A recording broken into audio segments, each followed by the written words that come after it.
Liepos 19.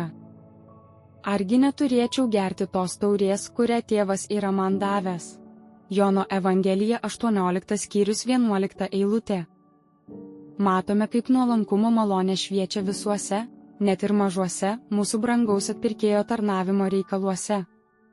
Net ir toje akimirkoje, kai pasidavė savo priešams, viešpats nesigyrė, kad jis tai daro savanoriškai, nenorėjo, kad jį garbintų kaip kankinį. Jis skelbė paprastą tiesą, jog tėvas to reikalauja, kad taip jis parodytų savo asmeninį lojalumą tėvui. Jis išpažįsta apie save, kad yra Dievo tarnas, jo sūnus, kuris iš to, ką kentėjo, išmoko paklusnumo.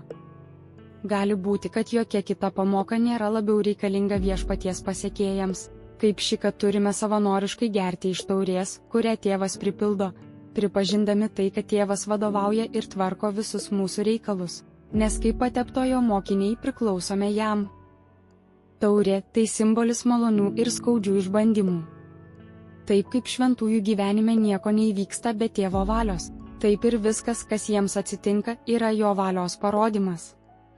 Šventieji pripažįsta šiuos išbandymus kaip taurę, kurią tėvas jiems siūlo ir duoda išgerti. Ir taip, kaip buvo su jų mokytoju, taip ir jiems, tai turėtų būti savaime suprantamas dalykas, kad jie taip pat turi gerti iš taurės, ir kiek tai yra įmanoma, visada su patenkintu nusiteikimu, su dėkinga ir įvertinančia širdimi, Dievo garbei ir kitų bei savo asmeniniai naudai. Klausimai, kokius šią savaitę turėjau išbandymus susijusius su šiuo tekstu? Kaip juos pakėliau? Kokie buvo rezultatai? Argi neturėčiau gerti tos taurės, kurią tėvas yra man davęs? Jono Evangelija 18 skyrius 11 eilutė.